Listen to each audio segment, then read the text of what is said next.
Hello everyone, I am going to discuss with you the topic of law of demand.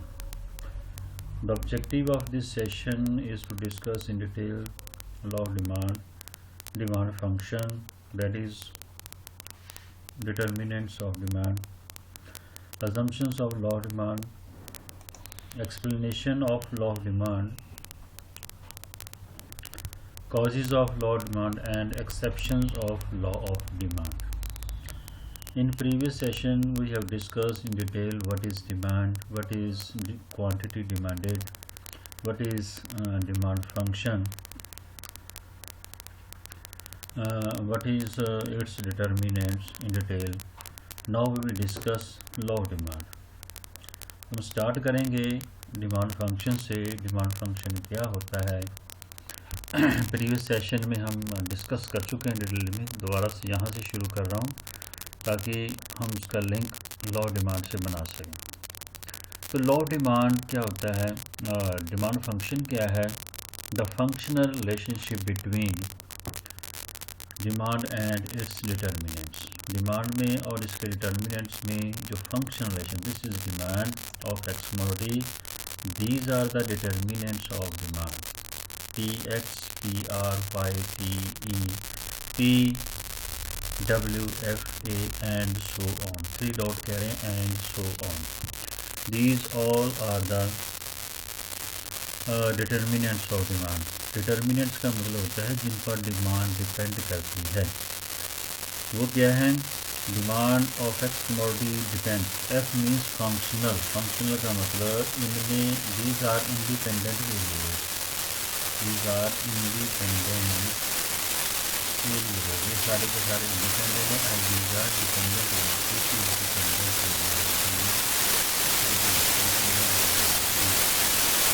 सारे के सारे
price substitute का बढ़ेगा तो डिमांड दूसरे जो है वो बढ़ जाएगी सब्सिट्यूट की, पॉजिटिव रिलेशन आ जाता है।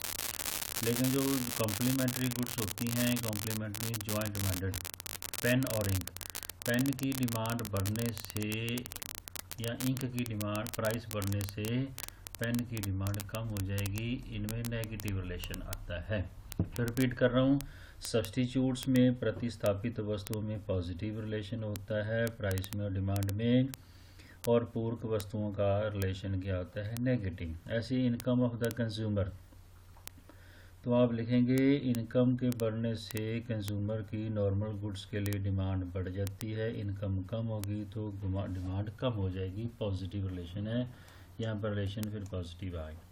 टेस्ट एंड प्रेफरेंसेस, टेस्ट जैसे हैं, अगर आपका टेस्ट किसी कमोडिटी के लिए है तो उसका प्राइस बढ़ने पर भी आप उसको कम नहीं करेंगे, अगर नहीं है तो प्राइस चेंज होने से आप उसको चेंज कर सकते हैं। Future expectations regarding prices, price future में बढ़ने की संभावना है तो एट प्रेजेंट थोड़ा प्राइस बढ़ने पर भी आप जो है बहुत ज़्यादा डिमांड कर लेंगे। अगर फ्यूचर में प्राइस कम होने की संभावना, प्राइस कम होने पर भी आप डिमांड को नहीं बढ़ाएंगे। पॉपुलेशन बढ़ रही है तो प्राइस डिमांड बढ़ेगी, पॉपुलेशन कम है तो डिमांड कम होगी। वेदर कंडीशन समर विंटर वैसी ही डिमांड होगी। Family size and composition, family size means family में मेंबर कितने हैं, कंपोजिशन मीन्स वो किस एज ग्रुप के हैं, यंग हैं, चिल्ड्रन है या एजेड हैं, तो उसी के अकॉर्डिंग उनकी डिमांड होगी। एडवर्टीजमेंट एक्सपेंडिचर, एडवर्टीजमेंट एक्सपेंडिचर करने से डिमांड में इफेक्ट आता है। अगर ऐड की जाएगी, लोगों को इन्फॉर्मेशन दी जाएगी तो डिमांड बढ़ेगी, इन्फॉर्मेशन नहीं मिलेगी तो डिमांड क्या होगी, कम हो जाएगी। तो सारे के सारे फैक्टर्स जो हैं इंडिपेंडेंटली जॉइंटली अफेक्ट करते हैं, लेकिन हम यहाँ डिस्कस करने हैं लॉ ऑफ डिमांड। तो लॉ ऑफ डिमांड में क्या होगा, बाकी सारे फैक्टर कांस्टेंट, ये वाई बार, टी बार, ई बार, पी बार, ये सब के ऊपर मैं बार लगा रहा हूँ। इस लाइन को कहते हैं बार, BAR बार, इसका मतलब होता है constant. Other things remaining constant, citrus Paribas, ये सारे के सारे कांस्टेंट रहें। पी में चेंज आने से डिमांड में क्या चेंज आएगा, इसको कहते हैं लॉ ऑफ डिमांड। ये आगे मैं बढ़ रहा हूँ। लॉ ऑफ डिमांड क्या, सेट्रस पेरिबस, इसका मतलब होता है अदर थिंग्स बीइंग इक्वल, अन्य बातें समान रहने पर। ये अन्य बातें कौन सी हैं, अभी मैंने आपको बताया।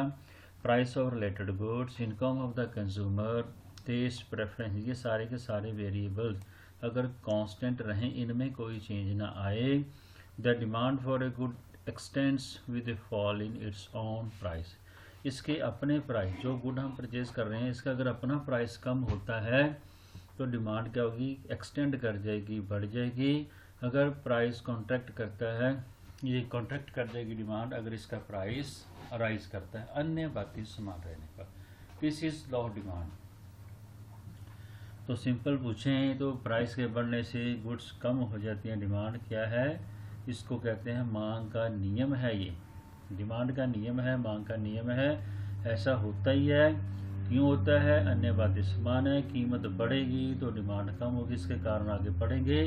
ये लॉ ऑफ डिमांड कहता है अन्य बातें समान रहने पर, citrus Paribas, demand for a good x tends with A fall in its own price and contracts with A rise in its own price. ये जस्ट रिलेशनशिप बताता है, inverse relationship, directional change. Directional change का मतलब होता है कि ये direction को बताएगा कि प्राइस अगर इस तरह से इस साइड में जा रहा है तो डिमांड जो है वो डाउन आ रही है। This is directional change. इसकी लिमिटेशन है, ये नहीं बताता कि कितने परसेंट डिमांड है वो फॉल करेगी, कितना राइज करेगी। ओनली ए क्वालिटेटिव स्टेटमेंट है, नॉट क्वांटिटेटिव। क्वांटिफाई नहीं कर सकते कि ये 25% है, 30 है या 40 है। जस्ट ये बताएगा कि अपोजिट रिलेशन है, जस्ट ये बताएगा कि ये राइज कर रहा है, ये फॉल कर रहा है, ये फॉल कर रहा है, ये राइज कर रहा है। This is law of demand. ये लॉ ऑफ डिमांड है, कुछ अजम्पशन पर बेस्ड है। अजम्पशंस इकोनॉमिक्स में क्यों लेते हैं कि इकोनॉमिक्स सोशल साइंस है, it is not natural science. Natural science क्या होती है, मैथमेटिक्स। नेचुरल साइंस है, केमिस्ट्री है, H2O वो हाइड्रोजन बनेगा आपका, हाइड्रोजन के 2 और ऑक्सीजन का 1 है तो आपके पास H2O क्या वाटर बनता है। ऐसे ही अगर आप 2 × 2 करते हैं तो हमेशा 4 आता है, वहाँ अजम्पशन लेने की ज़रूरत नहीं पड़ती, because that are social natural sciences. Mathematics, chemistry ये क्या है, नेचुरल साइंसेस हैं। लेकिन इकोनॉमिक्स सोशल साइंस होती है। सोशल साइंस का मतलब है हम प्रोडक्ट बिहेव के साथ साथ ह्यूमन बिहेव भी स्टडी करते हैं। प्रोडक्ट बिहेव हमेशा एक जैसा रहता है, लेकिन ह्यूमन बिहेव जो है वो चेंज होता रहता है। तो ह्यूमन बिहेव चेंज होता है, उसके लिए अजम्पशंस लेनी पड़ती हैं। अजम्पशंस अगर फुलफिल होती हैं तो लॉ एप्लीकेबल है, अदरवाइज लॉ एप्लीकेबल नहीं होगा। तो क्या शर्तें हैं लॉ ऑफ डिमांड की, फर्स्ट है no change in price of related goods. जितने भी हमने वेरिएबल्स लिए हैं ये सारे के सारे वेरिएबल्स के ऊपर मैंने बार लगाया, तभी मैंने यहाँ फंक्शन से शुरू किया। बार लगाने का मतलब है PR में चेंज ना हो, Y में चेंज ना हो, T में चेंज ना हो, E में, P जितने भी वेरिएबल में चेंज नहीं आना चाहिए। तो क्या है, फर्स्ट है no change in price of related goods. जो संबंधित वस्तु हैं, चाहे वो प्रतिस्थापित हैं चाहे वो पूर्व वस्तु हैं, उनकी कीमतों में परिवर्तन नहीं आना चाहिए। तो कीमत के राइज करने से डिमांड फॉल कर जाएगी PCP X commodity. No change in income of the consumer. Consumer की इनकम में चेंज नहीं आना चाहिए, इनकम बढ़ जाएगी तो प्राइस के बढ़ने पर भी डिमांड बढ़ जाएगी, लॉ एप्लीकेबल नहीं होगा। इनकम के कम होने पर भी डिमांड कम हो जाएगी, बेशक प्राइस कम हो जाए। No change in taste and preferences of the consumer, उसमें चेंज नहीं आना चाहिए। टेस्ट में चेंज आ गया, प्रेफरेंसेस में चेंज आएगा तो प्राइस के फॉल करने पर भी डिमांड हो सकता है ना बढ़ पाए। No change in future expectations regarding changes in prices, future में प्राइस चेंज होने की संभावना कोई ना हो, उसमें चेंज नहीं आना चाहिए। अगर ऐसा है, फ्यूचर एक्सपेक्टेशंस हैं कि फ्यूचर में प्राइस चेंज होने वाले हैं, तो लॉ एप्लीकेबल हो सकता है ना हो। No change in population size, population size में चेंज नहीं आएगा तो लोग डिमांड जो है प्राइस के अकॉर्डिंग ही चेंज करेंगे, पॉपुलेशन साइज के अकॉर्डिंग नहीं करेंगे। No change in wealth of the consumer, income plus wealth property अगर उसकी बढ़ती है, प्रॉपर्टी की बढ़ने से हो सकता है वो डिमांड को बढ़ा दे, तो वेल्थ जो है अफेक्ट करती है positively. No change in government policy regarding taxation and subsidies, subsidy मिलती है तो डिमांड बढ़ जाती है, टैक्सेशन से डिमांड कम हो जाती है। अगर ये पॉलिसीज चेंज नहीं होती तो लॉ एप्लीकेबल होगा, अदरवाइज नहीं। ये कंडीशंस हैं, ये भी आपको क्वेश्चन 4 मार्क्स में भी आ सकता है और लॉन्ग भी आ सकता है कि आप इनको एक्सप्लेन करें, तो आपने इनको एक्सप्लेन करना है। प्राइसेस कैसे होते हैं, रिलेटेड गुड्स कौन सी हैं, इनकम क्या है। नॉर्मल गुड्स में इनकम के बढ़ने से डिमांड बढ़ जाती है, लेकिन इन्फीरियर में ऐसा नहीं होता। इन्फीरियर में इनकम बढ़ती है तो इन्फीरियर गुड्स की डिमांड कम हो जाती है। तो आगे है, इसको एक्सप्लेन कैसे करते हैं। एक्सप्लेनेशन का मेथड है, हम इसको 2 वे से कर सकते हैं, एक इंडिविजुअल डिमांड कर्व के साथ, एक मार्केट डिमांड कर्व के साथ। ये मैं पहले भी डिस्कस कर चुका हूँ। तो आप एक्सप्लेनेशन के अंदर लिखेंगे law of demand can be explained with the help of individual demand schedule and curve, market demand schedule and curve. Individual demand curve क्या होता है, shows the relationship between different levels of quantities and prices for an individual. एक व्यक्ति के लिए जब बहुत सारी वस्तुएं और उनकी कीमतों में रिलेशन बताया जाता है, उसको डिमांड शेड्यूल बोलते हैं। ये डिमांड शेड्यूल है। डिफरेंट प्राइसेस हैं, डिफरेंट क्वांटिटीज़ हैं, लेकिन एक इंडिविजुअल के लिए हैं। एक इंडिविजुअल क्या है, एक जब प्राइस 1 है तो वो डिमांड 5 की करता है, प्राइस 5 है तो 1 की करता है। इसी को ग्राफ पे ड्रॉ करते हैं तो नेगेटिव रिलेशन आ रहा है, 5 पर 1 है, 1 पर 5 हो जाता है। इंडिविजुअल कंज्यूमर के लिए डिमांड कर्व और डिमांड शेड्यूल है, तो लॉ एप्लीकेबल हो रहा है। ऐसे ही मार्केट डिमांड कर, मान लो मार्केट के अंदर 2 कंज्यूमर हैं, ए एंड बी। ए और बी होंगे, तो ए और बी जब होंगे उनकी डिमांड को हम क्या करेंगे, हॉरिजॉन्टली। इस तरह से एक वर्टिकल समेशन होता है, एक हॉरिजॉन्टल समेशन। यहाँ से इनको हम क्या करेंगे, प्लस करेंगे। हमारे पास टोटल डिमांड 1 प्राइस पर, प्राइस 1 है, ए कंज्यूमर कितनी डिमांड कर रहा है 5 की, बी कितना करता है 6 की, टोटल डिमांड कितनी होती है 11। 2 प्राइसेस हैं, ये 4 करता है, ये 5 करता है 9। 3 है, 3 पर डिमांड कितनी होगी 7, 4 पर 5 और 5 पर 3। इसको कहते हैं मार्केट डिमांड शेड्यूल। और नीचे कर्व दिया है, इनका समेशन करके इसका डायग्राम अलग बनाएंगे, इसका डायग्राम अलग होगा। दोनों का समेशन क्या होगा, मोर इलास्टिक आ जाएगा। दोनों का समेशन मोर इलास्टिक ये आ गया। एक का डिमांड कर्व ये है, दूसरे का ग्रीन वाला है, दोनों को प्लस करेंगे तो रेड आ गया। इसको कहते हैं इंडिविजुअल मार्केट डिमांड कर्व। ये मार्केट डिमांड, इन दोनों से हम क्या करेंगे, एक्सप्लेनेशन दे देंगे डिमांड लॉ डिमांड की, इंडिविजुअल डिमांड कर्व शेड्यूल से और market demand schedule and curve से। इसके बाद है कि इसकी मैथमेटिकल फॉर्म, आप थोड़ा हायर लेवल पे जाएं तो मैथमेटिकल फॉर्म का पता होना चाहिए। ये डिमांड कर्व लीनियर का मतलब स्ट्रेट लाइन भी होता है, ये कर्व की फॉर्म में भी आ सकता है। एक्चुअल में होता कर्व है, हम अजम्पशन के बेसिस पर क्या करते हैं, लीनियर फॉर्म देते हैं। एक्चुअली इसकी शेप जो है वो जिग जगह इस तरह से आती है, ये डिमांड कर्व है। ये इसको अगर हम एस्टिमेट करें तो लाइन ऐसे आ जाती है नीचे की तरफ। तो एक्चुअल में ये आपकी शेप ये ऐसी भी हो सकती है, ये स्ट्रेट लाइन भी आ सकती है। ये स्ट्रेट लाइन है, गैप इक्वल आएगा, स्ट्रेट लाइन आ जाएगी। गैप इक्वल नहीं होगा तो नॉन लीनियर फॉर्म आ जाएगी। तो यहाँ पर मैथमेटिकल फॉर्म दिया है लीनियर फॉर्म में मैथमेटिकल फॉर्म क्या है, Q is equal to A minus B P. ये क्यों कर रहा हूँ, क्योंकि मैथमेटिकल इसकी फॉर्म का पता होना ज़रूरी है। जो स्टूडेंट्स मैथमेटिक्स साथ पढ़ते हैं उनको जल्दी समझ आ जाता है।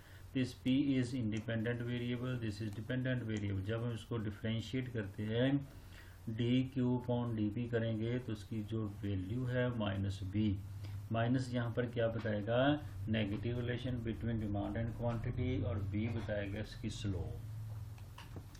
ये लिखा है देखो, पी बी क्या है, slope of the demand curve, price by using this equation demand curve can be plotted. हम अलग अलग वैल्यू लेंगे पी की और क्वांटिटी की, तो हमारे पास एस्टिमेटेड वैल्यू ए और बी की आ जाएगी। उसके बेसिस पर हम क्या कर सकते हैं, डिमांड कर्व को एस्टिमेट कर सकते हैं, ड्रॉ कर सकते हैं। अब लीनियर फॉर्म के अंदर मल्टीवेरिएट आ जाए। मल्टीवेरिएट का मतलब है कि हमारे पास बहुत सारे वेरिएट, पी भी आ जाए, इनकम आ जाए, प्राइस ऑफ रेटेड गुड्स आ जाए, टी आ जाए, ए, तो ये टेस्ट, एडवर्टीजमेंट, एक्सपेंडिचर, इन सब को अगर साइमल्टेनियसली हम स्टडी करें उसको कहते हैं लीनियर बट मल्टीवेरिएट। ऐसे नॉन लीनियर फॉर्म क्या होती है, पी की पावर माइनस बी आ गई, या इस फॉर्म में भी आ सकता है, इसको कहते हैं नॉन लीनियर शेप। जब इनको ड्रॉ करेंगे तो इनकी जो शेप बनेगी वो नॉन लीनियर फॉर्म आएगी, वो शेप ऐसी बनेगी आपकी, ये बन जाएगी, इसको कहते हैं नॉन लीनियर शेप। तो ये डिमांड कर्व दो टाइप का हो सकता है, लीनियर फॉर्म में भी आ सकता है, नॉन लीनियर में हो सकता है, लेकिन याद रखना पी का जो साइन होता है वो नेगेटिव साइन शो करता है, नेगेटिव रिलेशनशिप। अब क्वेश्चन आता है, why does demand curve slope downward. Yes, ये डाउनवर्ड क्यों है, अपवर्ड क्यों नहीं है। अपवर्ड होता है तो कब होता है, उसको कहते हैं एक्सेप्शनल केसेस। तो why does demand curve slope downward, ये डाउनवर्ड क्यों है। फर्स्ट रीजन है law of diminishing marginal utility. आपने कहीं पढ़ा होगा या आगे जाके पढ़ेंगे।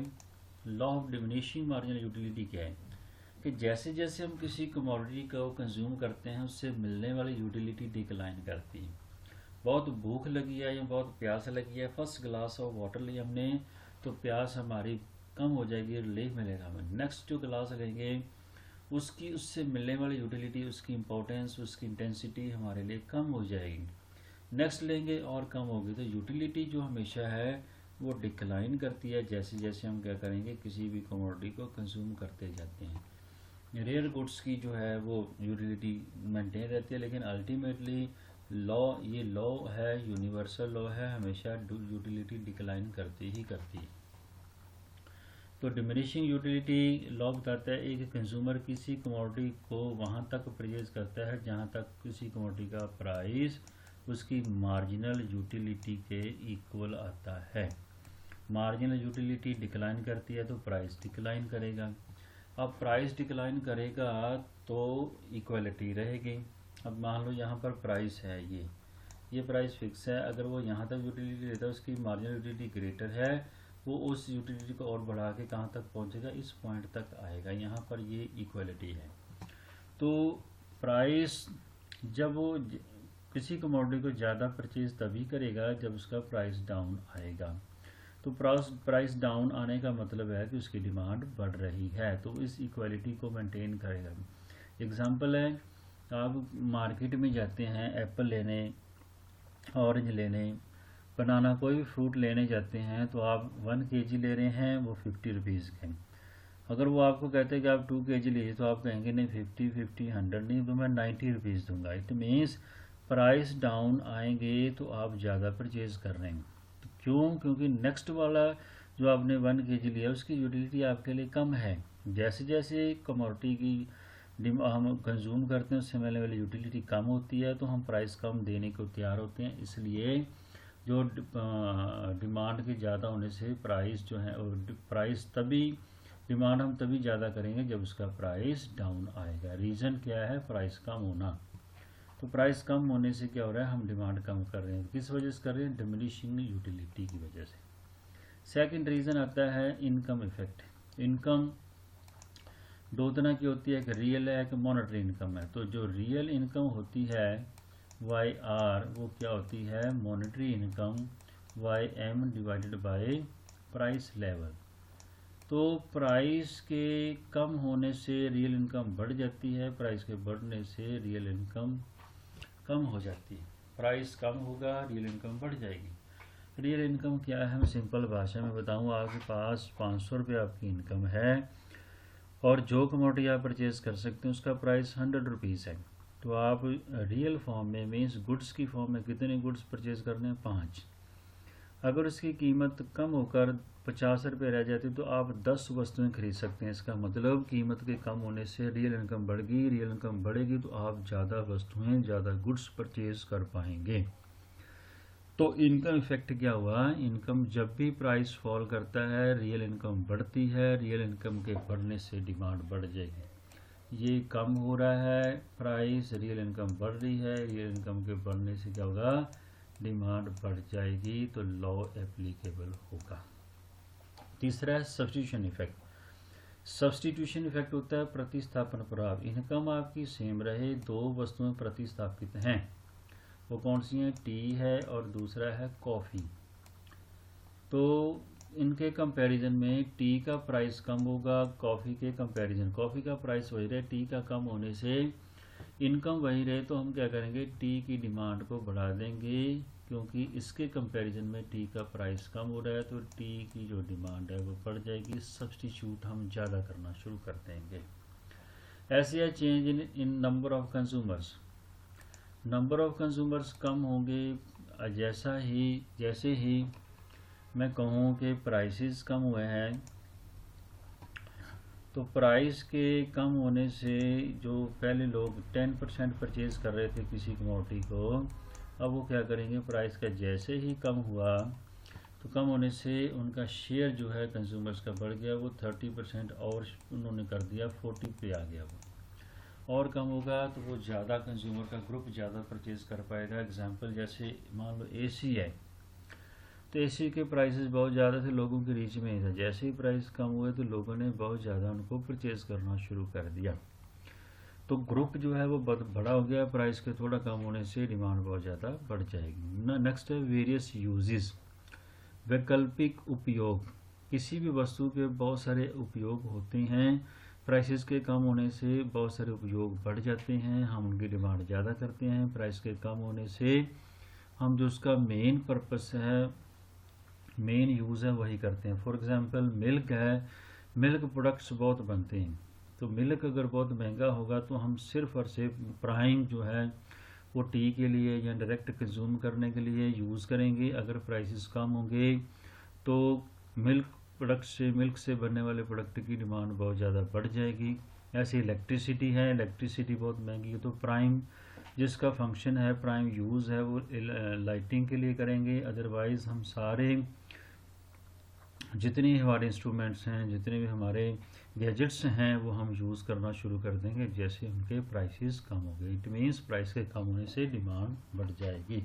ये सारे कारण हैं कि लॉ डिमांड जो है नेगेटिव डाउनवर्ड स्लोपिंग क्यों होता है।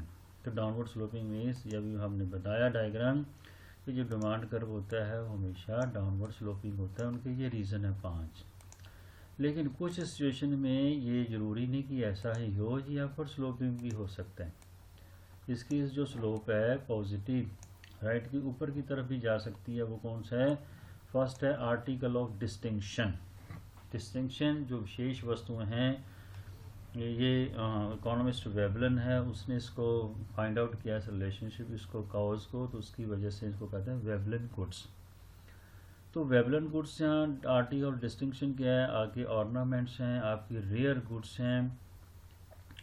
तो जो रेयर गुड्स होती हैं या डिस्टिंक्शन की गुड्स होती हैं, तो उनके प्राइसेस ज़्यादा होने से उनकी डिमांड बढ़ती है। उनके प्राइसेस कम हो जाएंगे तो लोग डिमांड नहीं करेंगे। जिनके पास बहुत पैसा होगा, रिच लोग उसी चीज़ की डिमांड करते हैं जिसके प्राइसेस बहुत ज़्यादा हो, ताकि वही लोग परचेज़ कर सकें, वो उनकी रिचनेस को बता सकें। तो उस केस में क्या होता है, प्राइस बहुत हाई होगा तो उनकी डिमांड बहुत ज़्यादा होगी। गोल्ड है, ऐसे ही जो ऑर्नामेंट्स और हैं बहुत जो कीमती हैं, उनकी डिमांड तभी बढ़ेगी जब उनकी प्राइसेस बहुत हाई होंगे। प्राइसेस अगर कम हो जाएं, मर्सिडीज़ है, प्राइसेस बहुत कम हो जाएं, नॉर्मल कर दिए जाएं, तो लोग फिर इनको परचेज ही नहीं कर पाएंगे, पर करेंगे नहीं, पसंद नहीं करेंगे। जो रिच लोग हैं उसको पसंद नहीं करेंगे, क्योंकि वो चाहते हैं कि वो गुड्स हमारे पास ही हों जो बहुत ज़्यादा कॉस्टली हैं, ताकि उसके उनके स्टेटस को, उनके रिचनेस को बता सके। नेक्स्ट है इग्नोरेंस। कई बार कंज्यूमर क्या सोचते हैं, जिनके प्राइसेस कम है वो शायद घटिया वस्तुएं हैं, जिनके प्राइसेस ज़्यादा हैं वो शायद बढ़िया हैं। तो इग्नोरेंस की वजह से क्या होता है, प्राइसेस कम होने से डिमांड लोग कम करते हैं, प्राइसेस ज़्यादा होने से डिमांड बढ़ा देते हैं। नेक्स्ट है गिफन गुड्स। तो प्रोफेसर गिफन ने ये प्रपाउंड किया कि जो गुड्स होती हैं वो 2 टाइप्स की हैं, नॉर्मल गुड्स होती हैं और एक होती हैं इन्फीरियर, घटिया वस्तुएं, और सामान्य वस्तुएं। सामान्य वस्तु में जो कीमत प्रभाव है वो पॉजिटिव होता है, लेकिन जो घटिया वस्तुओं में कीमत पर इनकम इफेक्ट जो होता है वो नेगेटिव होता है। नेगेटिव का मतलब कि अगर मेरी इनकम कम है तो मैं घटिया वस्तुएं खरीदूंगा, इनकम कम होगी तो घटिया वस्तुएं क्या होती हैं, जिनकी कीमतें कम होंगी, जो नॉर्मल गुड्स हैं उनके कंपैरिजन में। तो जैसे ही मेरी इनकम बढ़ेगी मैं घटिया वस्तुओं की बजाय बढ़िया वस्तुओं की डिमांड करूँगा। इसका रीज़न क्या है कि जब मेरी इनकम बढ़ती है तो मैं क्या करूँगा, सुपीरियर गुड्स परचेज़ करूँ। लेकिन यहाँ हम कीमत की बात कर रहे हैं, तो घटिया वस्तु की कीमतें होंगी कम। तो कीमत कम होने से क्या होता है, रियल इनकम जो इफ़ेक्ट है वो बढ़ जाता है। तो घटिया वस्तुओं की कीमतें कम होने से उनकी डिमांड कम होगी। घटिया वस्तुओं की कीमत बढ़ने से जब डिमांड बढ़ जाती है, घटिया वस्तुओं की कीमतें बढ़ने से जब डिमांड बढ़ जाती है तो उस केस में क्या होता है, पॉजिटिव रिलेशन आ जाता है प्राइस का। मैं बता रहा हूँ, इनकम इफेक्ट होता है नेगेटिव और प्राइस इफेक्ट हो जाता है पॉजिटिव। कारण क्या है, इनकम का रियल इनकम इफेक्ट बढ़ता है। यहाँ पर भी अगर उनकी कीमतें कम है तो मेरी इनकम जो रियल इनकम में बढ़ जाएगी, तो मैं क्या करूँगा, सुपीरियर गुड्स परचेज करूँगा। लेकिन जैसे इन्फीरियर गुड्स के प्राइसेस बढ़ेंगे तो मैं उनकी डिमांड करूँगा as compare to superior goods. तो इसका मतलब क्या हुआ, गिवन गुड्स वो गुड्स होती हैं जिनमें प्राइस इफेक्ट पॉजिटिव आता है, इनकम इफेक्ट नेगेटिव होता है। प्राइस इफेक्ट पॉजिटिव होने की वजह से जो लॉ ऑफ डिमांड है वो एप्लीकेबल नहीं होता। नेक्स्ट है expectations of change in future prices. Future में प्राइसेस चेंज होने की संभावनाएं हैं। आज प्राइसेस 10 हैं, 10 से 11 हो जाएं, फ्यूचर में और बढ़ जाएं। हमें पता है कि फ्यूचर में 20 भी हो सकते हैं, तो 10 से 12, 15 होने पर भी हम डिमांड को बढ़ाएंगे। मीन्स प्राइस बढ़ने से डिमांड बढ़ रही है। फ्यूचर में प्राइसेस कम होने की संभावना है। आज अगर प्राइस 10% कम हो रहे हैं, फ्यूचर में होता है 40% कम हो जाएंगे। कम होने पर 10% कम होने पर भी हम डिमांड को नहीं बढ़ाएंगे, तो लॉ ऑफ डिमांड एप्लीकेबल जो है वो नहीं होगा। यहाँ पर लॉ एप्लीकेबल जो है एप्लीकेबल नहीं होता। तो ये सारा टॉपिक है, लॉ ऑफ डिमांड क्या है, इसके अजम्पशंस क्या हैं और इसके एक्सप्लेनेशन क्या है, इसके कारण क्या है, इसका अपवाद का मतलब एक्सेप्शनल केसेस क्या है जहाँ पर ये एप्लीकेबल नहीं होता। तो मुझे आशा कि आपको ये समझ आया होगा। किसी तरह की कोई प्रॉब्लम हो तो आप कमेंट बॉक्स में जाके क्वेश्चन कर सकते हैं, डायरेक्ट मेरे साथ जो है वो क्वेश्चन कर सकते हैं। किसी भी तरह की प्रॉब्लम है आपने शेयर ज़रूर करनी है, ताकि हम और आगे अच्छे तरीके से आपके साथ ये डिस्कस करें। तो इसी आशा के साथ मैं आपको अलविदा कहता हूँ। नेक्स्ट टॉपिक में हम दोबारा फिर और नए टॉपिक लेके आपके साथ डिस्कस करेंगे। Thanks, have a nice day, stay at home, stay safe, bye bye, thank you very much.